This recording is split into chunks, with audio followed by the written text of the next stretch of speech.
अस्सलाम वालेकुम व्यूवर्स। आज हम जिस तनकीदी दबिस्तान का तारफ़ लेकर हाज़िर हुए हैं वो है तारीख़ी तनकीद, जिसे हिस्टोरिकल क्रिटिसिज़म भी कहा जाता है। तारीख़ी तनकीद के इब्तिदा के हवाले से अगर बात की जाए तो इस पर सैयद आबिद अली आबिद की जो किताब है उसूले इंतक़ाद अदबियात, उसमें उसने ज़िक्र किया है कि तारीख़ी तनकीद का जो आगाज़ है वो 17वीं सदी में शुरू हो गया था। उस वक्त जब नेपल्स के एक फ़लसफ़ी गिवानी बटिस्टा विचू ने अपना रिसाला द साइंज़ा नोवा शाया किया। उसने उसने 1675 में इस फ़लसफ़ा तारीख़ को बयान करने की कोशिश की है और उस फ़लसफ़ा तारीख़ में जो उसने गिवानी बटिस्टा विचू ने पेश किया उसमें उसने अदब और मुआशरे के इश्तिराक की और फ़लसफ़ा तारीख़ की बात की है और ग़ालिबन ये तारीख़ में पहली मरतबा ऐसा था। इसके बाद फिर तारीख़ी नुक्ता नज़र से अदब और फ़नून लतीफ़ा को परखने का रवाज आम हो गया और ये बात तमाम लोगों में और ख़ास तौर पर नाक़िदीन में सरायत कर गई कि किसी भी फ़न पारे के बारे में दुरुस्त फ़ैसला करने के लिए उस अहद के हालात, जोग्राफ़िया और समाजी और तारीख़ी अवामिल उनको मद्देनज़र रखना बहुत ज़रूरी है। लेकिन इसके बाद ये सिलसिला बहुत अरसा तक मुनक़ता रहा और फिर डॉक्टर जॉनसन ने इस हवाले से अपनी एक तहरीर में इस बात की तरफ इशारा किया कि किसी भी तख्लीक के बारे में दुरुस्त फ़ैसला करने के लिए हमें चाहिए कि हम ख़ुद को उस अहद में सांस लेते हुए महसूस करें और देखें कि उस अहद में उस तख्लीक़कार के जो हम असर थे उनके क्या तकाज़े थे और उन तकाज़ों को पूरा करने के लिए उन्होंने कौन से ज़राए इस्तेमाल किए हैं। तो ये जो स्टेटमेंट है या ये ख़याल है डॉक्टर जॉनसन का, ये बड़ी अहमियत का हामिल है क्योंकि जिस अहद में रहकर वो तारीख़ी शऊर या तारीख़ी अवामिल की बात कर रहा है उस अहद में फ़लसफ़ा तारीख़ अभी मुरतब नहीं हुआ था और उस अहद में फ़रमारवाओं और बादशाहों के ख़यालात या उनके कारनामे या उनके अक़वाल को लिख लेना या रक़्म कर लेना ही तारीख़ ख़याल किया जाता था। आज हम इर्तिक़ाई मराहिल से गुज़रते हुए जिस सतह पर मौजूद हैं वहाँ पर अब बाकायदा एक फ़लसफ़ा तारीख़ मौजूद है और फ़लसफ़ा तारीख़ के बारे में ये ख़याल किया जाता है कि ये हमारे फ़ैसलों पर असर अंदाज़ होने वाली एक अज़ीम तर क़ुव्वत है। इस हवाले से अगर हम परखें डॉक्टर जॉनसन की राय को आज के तनाज़ुर में तो ये दुरुस्त नहीं होगा, लेकिन उस अहद के अंदर जिस अहद में वो रहकर बात कर रहा है ये बड़ी अहमियत का हामिल है और यूँ महसूस होता है कि उसके यहाँ एक तारीख़ी शऊर बहरहाल मौजूद था। तारीख़ी तनकीद का अगर हम देखें तो बाकायदा आगाज़ जो है वो एडमंड शेरर से होता है। एडमंड शेरर का ताल्लुक़ फ़्रांस से है और उसने मिल्टन की पैराडाइज़ लॉस्ट का जब मुताला किया और उस पर तनकीदी आरा वाल्टर और मैकाले की पढ़ी तो उस को दोनों नाक़िदीन के फ़ैसलों में बहुत बड़ा बोध या डिफरेंस नज़र आया। वाल्टर चूँकि एथीस्ट था तो उसने मिल्टन की पैराडाइज़ लॉस्ट को रिजेक्ट किया और उसकी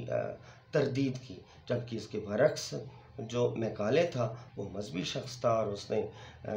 मिल्टन की पैराडाइज़ लॉस्ट को गैर मशरूत तौर पर सराहा। ये बात जो थी वो एडमंड शेरर के लिए बड़ी हैरान कुन थी और उसने ये ख़याल किया कि तनकीद को ऐसा नहीं होना चाहिए बल्कि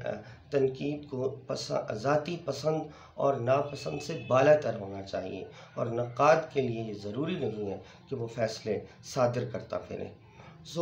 इस तरह तारीख़ी तनकीद एडमंड शेरर के यहाँ फ़ैसला साज़ी और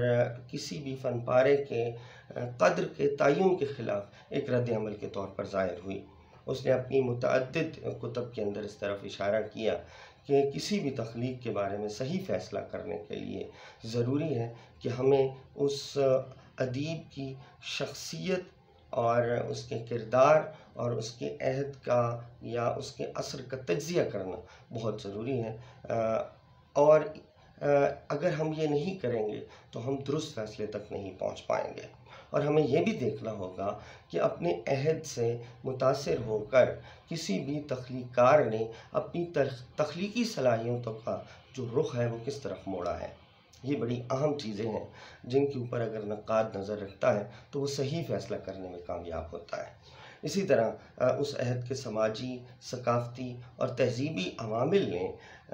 उसकी शख्सियत पर किस तरह से असरअंदाज़ी की है, ये देखना भी एक तारीख़ी नक़ाद का काम है। क्या मुस्बत तौर पर इन अवामिल ने उसकी शख्सियत पर अपने असरात मुरतब किए हैं या मनफी तौर पर? ये दोनों चीज़ें बड़ी अहमियत की हामिल होती हैं। एडमंड शेरर ने जो है वो रिचर्ड मॉल्टन की तरह जो है वो फ़ैसला साजी से या किसी किस्म के फ़न पारे के तय्युन क़द्र के हवाले से जो है वो अपने ख़यालात का इज़हार किया और नक़ाद को ये सिफ़ारिश की कि उसका ये काम नहीं है कि वो फ़ैसला साजी करे। रिचर्ड मॉल्टन और एडमंड शेरर के दरमियान बुनियादी फ़र्क जो है वो ये बनता है कि रिचर्ड मॉल्टन को किसी भी तख्लीकार की ज़ाती ज़िंदगी और उसके माशरती हालात से कोई सरोकार नहीं है, जबकि एडमंड शेरर जो है वो किसी भी अदीब की ज़ाती ज़िंदगी, उसके समाजी हालात और उसके ज़हन पर असर अंदाज होने वाले अवामिल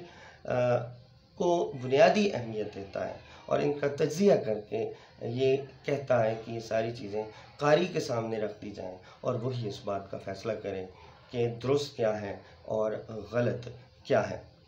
एडमंड शेरर के इस तसव्वुर को सात-ब्यो, जो एक और फ्रांसीसी और मारूफ नक़ाद है, उसने इस चीज़ को आगे बढ़ाया है। सात-ब्यो ने बुनियादी तौर पर अपनी अमली ज़िंदगी का आगाज़ तिब के मुताले से किया है और वो इन चीज़ों को तनकीद में भी इस्तेमाल करता है और एक बायोलॉजिस्ट के इस्तियारे उसकी तहरीरों में हमें मिलते हैं। उसकी एक मारूफ कोटेशन या इक़्तिबास है कि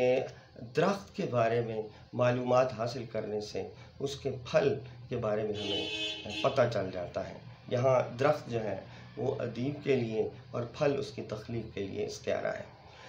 तो इस चीज़ को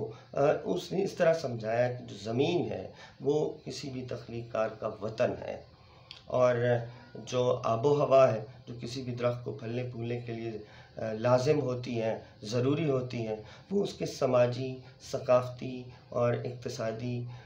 हालात हैं जो उसको ख़ास तर से परवान चढ़ाते हैं। फिर इसी तरह दरख्त का जो बीज है वो उसकी नस्ल और नस्ली विरासत के जो असरात हैं उसकी तरफ उसका इख्तियारा है। सो उसने अदीब के मुताले के लिए उसके जोग्राफ़िए, उसके समाजी हालात और उसकी नस्ली असरात जो हैं या जो हेरेडिटी मटीरियल्स जिसे हम कहते हैं उसको बुनियादी अहमियत दी है। सात-ब्यो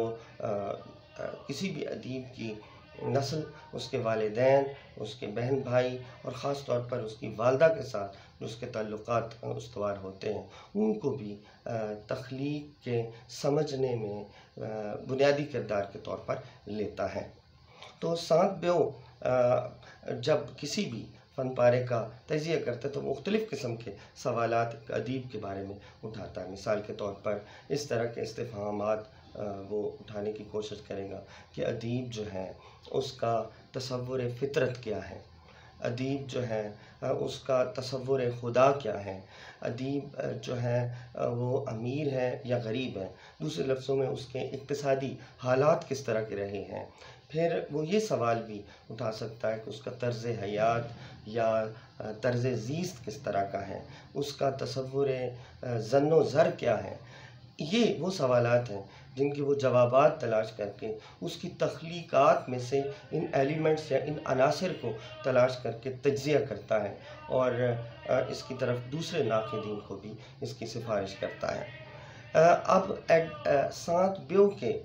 इन ख़यालात को टेन ने भी अपनी तनक़ीद का हिस्सा बनाया है। टेन का ताल्लुक़ भी फ़्रांस से है और उसने the literary history of English literature लिखी और उसके दिबाचे में उसने अपने तनकीदी ख़यालात का इजहार किया, और ये तनकीदी ख़यालात एक फार्मूले की हैसियत इख्तियार कर जाते हैं, जिसमें उसने 3 चीज़ों पर बतौर ख़ास जोर दिया: नस्ल, माहौल, और तीसरी चीज़ जो थी वो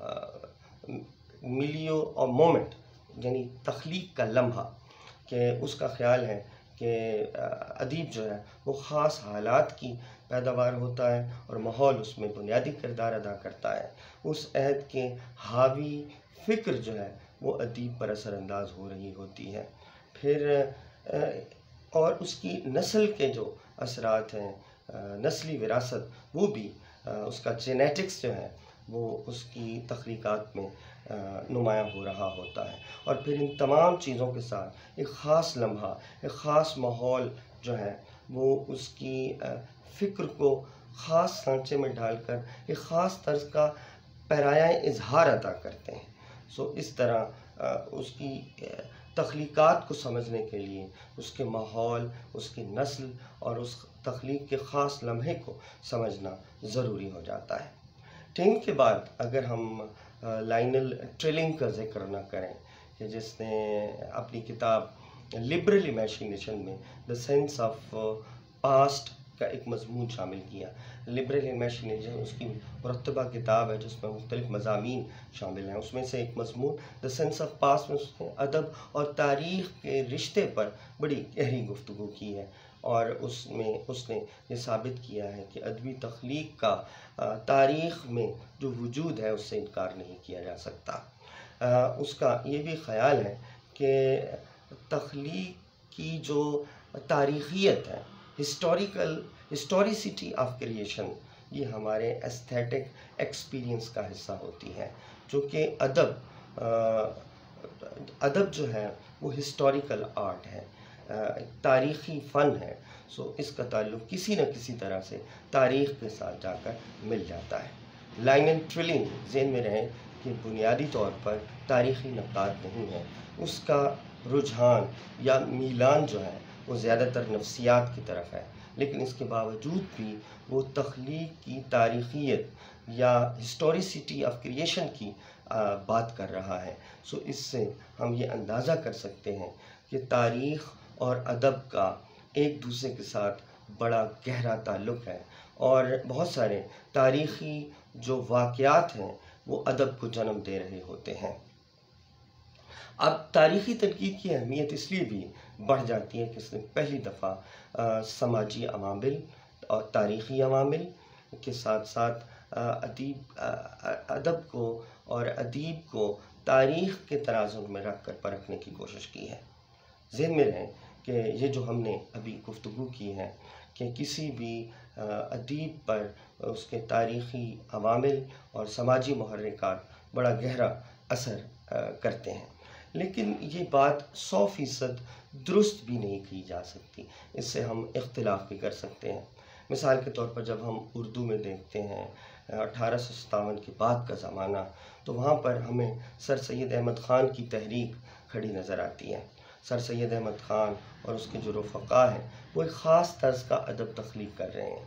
और अगर हम तारीख़ी तराज़ुन में रख कर देखें तो ज़ाहिर है कि 1857 का जो वाक़या है उसको हमें ज़हन में रखना होगा। और 1857 के बाद बड़ी तेज़ी के साथ जो सकाफ़ती, समाजी और इक़्तिसादी हालात तब्दील हुए और उन्होंने उदबा और तख्लीक़कारों पर अपने असरात मुरतब किए, तो उस ज़मीन में अलीगढ़ का अदब हमारे सामने आया। लेकिन हाली के ऊपर और उसके रफ़क़ा और सर सैयद के ऊपर इनका एक ख़ास तरह से असर पड़ता है। अगर ये बात कि तमाम तख्लीक़कारों पर जो समाजी अवामिल हैं यकसा तौर पर असरअंदाज होते हैं, तो अकबर इलाहाबादी जो है वो हमें बिल्कुल दूसरे पोल पे खड़ा हुआ नज़र आता है, एक दूसरे कुतुब पे खड़ा हुआ नज़र आता है, और हाली और सर सैयद और उसके रफ़क़ा के ख़यालात को बड़ी शिद्दत के साथ वो रिजेक्ट करता हुआ नज़र आता है। तो मेरा ख़्याल है कि इसका जवाब यही हो सकता है कि जो आपके तारीख़ी, समाजी और सकाफ़ती हालात हैं किसी भी शख्सियत पर उस सूरत में असरअंदाज होते हैं कि उसकी नफसी साख्त किस तरह की है। सो नफसी साख्त जो किसी भी अदीब की होती है या परवान चढ़ती है, उसके मुताबिक फिर वो उन हालात से के सामने अपना रद्द अमल का इजहार करता है। ज़हन में रहे कि अदब ज़िंदगी पर असरानंदाज होता है, तो इसी तरह ज़िंदगी जो है वो अदब पर असरानंदाज होती है। इन दोनों के बाहमी अमल और रद्द अमल से अदब या तारीख़ का इर्तिका मुमकिन होता है या सूरत पज़ीर होता है, और किसी अहद का जो जीनियस है, जो नाबगा है, जो तख्लीक़कार हैं, उस पर वो अपनी नफसी साख्त के मुताबिक रद्द अमल ज़ाहिर करता है, और वो वक्त के या हालात के तकाज़ों में बह नहीं जाता, बल्कि उसके सामने अपना रद्द अमल ज़ाहिर करता है। और बाज़ दफ़ा समाजी अवामिल और तारीख़ी जो अवामिल होते हैं, उनको वो तब्दील करके रख देता है, और तारीख़ के सफ़हात में वो हमेशा के लिए ज़िंदा हो जाता है। इसकी मिसाल आपके सामने वली, मीर, गालिब, इकबाल, फैज़, मीरा जी, मजीद अमजद और इस तरह के दीगर तख्लीक़ारों से हम दे सकते हैं कि जिन्होंने वक्त के तकाज़ों के सामने ख़ुद को बेबस नहीं समझा, बल्कि समाजी अवामिल के सामने मुज़ाहमत की और उन समाजी अवामिल को अपनी तख्लीक़ात की मदद से तब्दील करने की कोशिश की है। सो ये आज की इस वीडियो में हमने तारीख़ी तनकीद पर गुफ्तगू की और इसको समझने की कोशिश की कि किस तरह से एक तारीख़ी अवामिल या तारीख़ी जो पर्सपेक्टिव है, उसकी मदद से हम फ़नपारों का परख सकते हैं, उनको देख सकते हैं और उनके बारे में सही फ़ैसला कर सकते हैं। आज की वीडियो के लिए इतना। अगली वीडियो में हम किसी और तनकीदी दबिस्तान के तारफ़ के साथ आपकी खिदमत में हाज़िर होंगे।